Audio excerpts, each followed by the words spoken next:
عيسى ابن مريم اللهم ربنا أنزل علينا مائدة من السماء تكون لنا عيدا لأولنا وآخرنا وآية منك وارزقنا وأنت خير الرازقين صدق اللہ العظیم۔ میں نے جو ابھی قرآن کریم کی آیت تلاوت کی، یہ 7ویں پارے کی سورہ مائدہ کی 114ویں آیت ہے۔ اس آیت کریمہ کے اندر اللہ تبارک و تعالیٰ نے آسمان سے دسترخوان کا نزول اور اس واقعے کی تفصیل بیان کی۔ ترجمہ سماعت کرنے سے پہلے اس کا پس منظر سمجھیں۔ ماقبل کی 2 آیتوں کے اندر جو حضرت عیسیٰ علیہ السلام کے ماننے والے تھے حواری، انہوں نے حضرت عیسیٰ علیہ السلام سے یہ مطالبہ کیا کہ آپ آسمان سے ہمارے لیے کچھ کھانے پینے کی چیز اتروا دیجیے، اللہ تبارک و تعالیٰ سے درخواست کر کے۔ یہ اس آیت کے اندر موجود ہے۔ اذ قال الحواریون یا عیسی ابن مریم هل یستطیع ربک ان ینزل علینا مائدۃ من السماء قال اتقوا اللہ ان کنتم مؤمنین۔ جب حواری نے کہا کہ اے عیسیٰ علیہ السلام، کیا تمہارا رب طاقت رکھتا ہے کہ وہ ہمارے لیے آسمان سے کوئی دسترخوان نازل کر دے؟ قال اتقوا اللہ ان کنتم مؤمنین۔ تو حضرت عیسیٰ علیہ السلام نے کہا کہ اللہ سے ڈرو اگر تم مومن ہو۔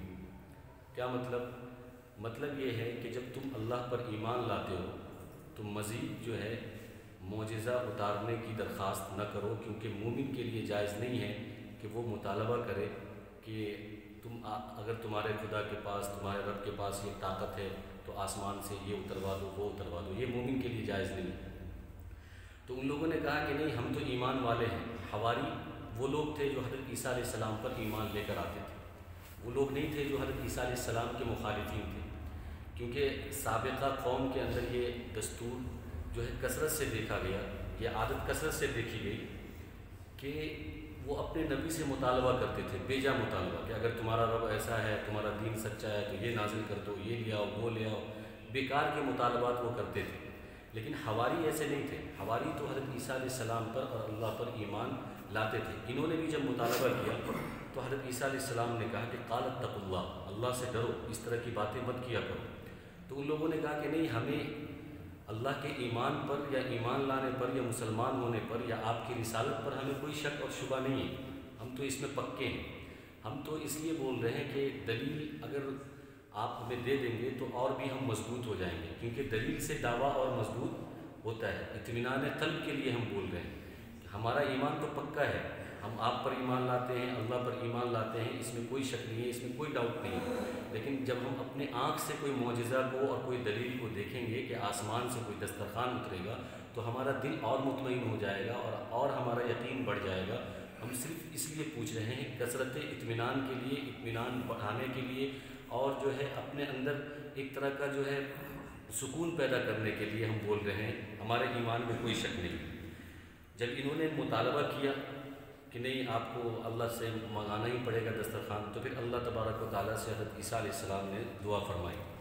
دیکھیے انہوں نے کیا کہا کہ قالوا نريد ان ناكل منها وتطمئن قلوبنا ونعلم ان قد صدقتنا ونكون عليها من الشاهدين۔ تو حواریوں نے کہا کہ ہم چاہتے ہیں کہ جو آسمان سے دسترخوان اترے گا ہم اس کو کھائیں گے، وتطمئن قلوبنا، اور ہمارا دل مطمئن ہو، ونعلم ان قد صدقتنا، اور ہم جان لیں اچھی طریقے سے کہ آپ سچ بول رہے ہیں، ونكون عليه من الشاهدين، اور ہم اس پر گواہ بھی بن جائیں۔ ہمارا مقصد یہ ہے، ہم کو ایمان میں کوئی شک نہیں ہے، اللہ کے ایمان میں بھی کوئی شک نہیں ہے اور آپ کی رسالت میں بھی کوئی شک نہیں ہے۔ جب حواری نے یہ بات کہی تو حضرت عیسیٰ علیہ السلام نے پھر اللہ تبارک و تعالیٰ سے یہ دعا فرمائی، قال عیسی ابن مریم اللہم ربنا انزل علینا مائدۃ من السماء۔ حضرت عیسیٰ ابن مریم نے کہا کہ اے اللہ، اے ہمارے رب، انزل علینا، ہمارے لیے نازل فرما ایسا دسترخوان جو آسمان سے ہو، تکون لنا عیدا لاولنا، اور وہ دسترخوان ہمارے لیے عید ہو پہلوں کے لیے، وآخرنا، اور ہمارے بعد والوں کے لیے، وآیۃ منک، اور آپ کی طرف سے ایک نشانی ہو، وارزقنا وانت خیر الرازقین، اور آپ ہمیں رزق دیتے ہیں اور آپ بہترین رزق دینے والے ہیں۔ جب انہوں نے مطالبہ کیا تو پھر انہوں نے دعا کی اور اللہ تبارک و تعالیٰ نے دعا کو قبول بھی فرمائی۔ ترمذی کی روایت ہے کہ اللہ تبارک و تعالیٰ نے آسمان سے روٹی اور گوشت اتارا۔ ترمذی میں یہ روایت موجود ہے کہ اللہ تبارک و تعالیٰ نے آسمان سے جو دسترخوان اتارا اس میں روٹی اور گوشت تھا، اور ان لوگوں نے اس کو کھانا شروع کیا، اور جب کھانا شروع کیا تو کچھ لوگوں نے اس کو جمع بھی کرنا شروع کر دیا۔ جب ان لوگوں نے جمع کیا تو پھر اللہ تبارک و تعالیٰ نے انہی میں سے کچھ لوگوں کو مسخ کر دیا، خنزیر بنا دیا یا بندر بنا دیا۔ یہ اس روایت کے اندر موجود ہے۔ یعنی سابقہ شریعت میں اللہ تبارک و تعالیٰ نے کہا کہ بھائی جمع نہیں کرنا ہے، جتنا تم کھا سکتے ہو کھاؤ، اس کو اسٹور کرنے کی تم کو اجازت نہیں ہے۔ لیکن یہ لوگ کیا کیے کہ کھاتے بھی تھے اور جمع بھی کرتے تھے، تو اللہ تبارک و تعالیٰ نے پھر ان پر عذاب بھیجا اور ان میں سے بعضوں کو خنزیر بنا دیا اور بعضوں کو بندر بنا دیا۔ یہ ہے یہ واقعہ۔ اور یہ جو ابھی آیت میں نے ابھی آپ کے سامنے تلاوت کی، یہ پیچھے سے جڑا ہوا ہے جو میں نے پورا ملا دیا ہے، اور آپ کو بات سمجھ میں آ گئی ہوگی۔ یہاں پر ایک مسئلہ سمجھنا ہے۔ مسئلہ یہ ہے کہ حضرت عیسیٰ علیہ السلام کی جو یہ دعا تھی، یہ بڑی عاجزی پر منحصر دعا تھی، اور بڑی انکساری کے ساتھ انہوں نے دعا کی تھی کہ اللہ تبارک و تعالیٰ آپ ہماری مدد کیجیے، یہ لوگ بیجا مطالبہ کر رہے ہیں، اور آپ کی قدرت تو ہر چیز کر سکتی ہے، آپ تو ہر چیز پر قادر ہیں، آپ کے لیے کوئی مشکل نہیں ہے۔ آسمان سے دسترخوان کا سیدھا اترنا آج کے ٹیکنالوجی اور سائنس کے خلاف ہے، یعنی سائنس اس بات کو نہیں مانے گا اور ٹیکنالوجی اس بات کو نہیں مانے، تو کیا یہ چیز ہوا نہیں ہے؟ اگر سائنس اس بات کو نہیں مانے تو کیا یہ چیز ہوئی یا نہیں ہوئی؟ ظاہر ہے کہ اللہ تبارک و تعالیٰ نے جب قرآن کے اندر یہ تذکرہ کیا ہے تو یہ چیز مطلب اس میں کوئی شک اور کوئی شبہ اور کوئی ڈاؤٹ نہیں ہونا چاہیے، ایسا ہوا ہے۔ سائنس اگرچہ مانے نہ مانے تو یہ عاجزی بھری دعا اللہ تبارک و تعالیٰ نے حضرت عیسیٰ علیہ السلام کی قبول فرما لی۔ یہاں پر ایک لفظ استعمال ہوا ہے تکون لنا عیدا لاولینا و آخرین، کہ یہ جو دسترخوان آپ آسمان سے اتاریں گے یہ ہمارے لیے عید ہو، جشن کا موقع ہے، اور خوشی ہمارے لیے خوشی کا موقع ہو، ہمارے لیے جشن کا موقع ہو، اور سابقہ لوگوں کے لیے جشن کا موقع اور خوشی کا موقع ہو، اور آنے والوں کے لیے جو ہے جشن کا موقع اور خوشی کا موقع ہو۔ عید اسی کو کہتے ہیں جس میں جشن ہو، خوشی ہو، فرحت ہو، انبساط ہو، سرور ہو، وہی عید ہوتی ہے۔ تو حضرت عیسیٰ علیہ السلام نے جب یہ بات کہی کہ یہ ہمارے لیے عید کا موقع ہوگا، خوشی کا موقع ہوگا، کیونکہ یہ بہت بڑی نعمت ہے کہ آسمان سے دسترخوان نیچے اتر رہا ہے اور اس میں روٹی ہے اور اس میں گوشت ہے، تو یہ خوشی اور عید کا موقع ہوگا ہمارے لیے، آنے والوں کے لیے اور سابق لوگوں کے لیے۔ یہاں پر ایک مسئلہ جو ہے بریلوی مکتب فکر سے جو احمد رضا خان صاحب ہیں، انہوں نے ایک مسئلہ یہاں پر ثابت کیا کہ عید میلاد النبی جائز ہے۔ اسی آیت کو سامنے رکھا ہے، اس آیت کو دلیل بنائے کہ جب بھی اللہ کی کوئی نعمت سامنے آئے تو اس نعمت کے سامنے آنے کی وجہ سے ہم کو خوشی منانا چاہیے، اور وہ خوشی کا موقع ہے، جشن کا موقع ہے۔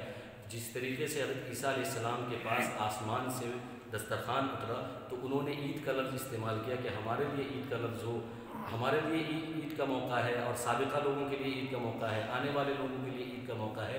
تو ٹھیک اسی طریقے سے آپ صلی اللہ علیہ وسلم کی ولادت بھی بہت بڑی نعمت ہے، تو اس سے جو ہے عید میلاد النبی کا ثبوت انہوں نے پیش کیا ہے، جو کہ صحیح نہیں ہے، غلط ہے۔ اس لیے غلط ہے کہ ہماری جو عید ہے اور عید میلاد النبی میں جو کام ہوتا ہے، دونوں میں زمین آسمان کا فرق ہے۔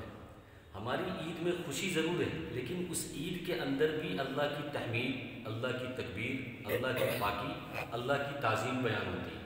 دو عید ہے نا ہماری، عید قربہ اور عید الاضحیٰ۔ عید قربہ اور عید الفطر، یعنی عید الاضحیٰ اور عید الفطر، ان دونوں عیدوں کے اندر بھی آپ دیکھیں گے تو اس کے اندر کوئی غیر ضروری چیز نہیں ہوتی، ڈھول نہیں پیٹا جاتا ہے، ناچ گانا نہیں ہوتا ہے، اسی طریقے سے جلسہ جلوس اس طرح کی کوئی چیزیں نہیں ہوتی ہیں جس سے دوسرے لوگ ڈسٹرب ہوں، بلکہ اس کے اندر بھی تکبیر پڑھی جاتی ہے، اللہ کی عظمت کو بیان کرتے ہیں، اللہ کے حمد کو بیان کرتے ہیں، اللہ کے لیے 2 رکعت نماز پڑھتے ہیں۔ وہ بھی عید بھی جو ہے ہمارا تہوار بھی ہے، وہ بھی عبادت سے ہی متعلق ہے، عبادت کے علاوہ نہیں ہے۔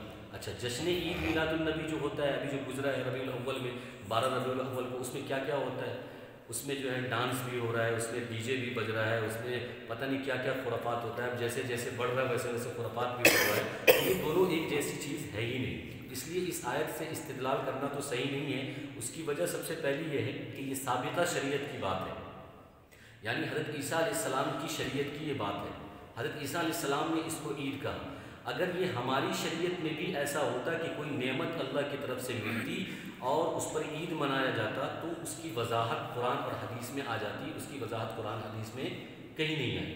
اگر ہماری شریعت میں ایسا ہوتا کہ کوئی نعمت اللہ کی طرف سے ہو تو اس پر خوشی منایا جائے، اس کو سیلیبریٹ کیا جائے اور اس پہ جشن منایا جائے، اس پہ پارٹیاں کی جائے، تو وہ شریعت قرآن اور حدیث میں اس کی وضاحت آ جاتی، لیکن نہیں آئی۔ اس لیے سابقہ شریعت سے ہماری شریعت پر استدلال کرنا یہ صحیح نہیں ہے۔ تو جو بھی بریلی مکتب فکر کے علماء یا اس نظریات کے علماء اس آیت سے استدلال کرتے ہیں کہ اس سے جشن عید میلاد النبی ثابت ہوتا ہے، وہ غلط ہے۔ پہلی۔ دوسری بات یہ کہ عید کے لیے جتنا لفظ اس آیت سے یا اس واقعے سے ثابت ہے اتنا ہی ہم کر سکتے ہیں، اگر مان لیا جائے تو اتنا ہی کر سکتے ہیں۔ تو یہاں پر عید کے لیے کوئی خرافات ثابت نہیں ہے۔ عید کے لیے کہا کہ جشن ہوگا اور آپ کی نشانی ہوگی اور لوگ جو ہے اس سے محظوظ ہوں گے اور آپ پر ایمان لائیں گے اور بھی مضبوط ہوں گے، آپ کے ایمان پر مضبوط ہوں گے، آپ کی پاکی بیان کریں گے اور آپ کی عظمت بیان کریں گے اور آپ کی بڑائی بیان کریں گے۔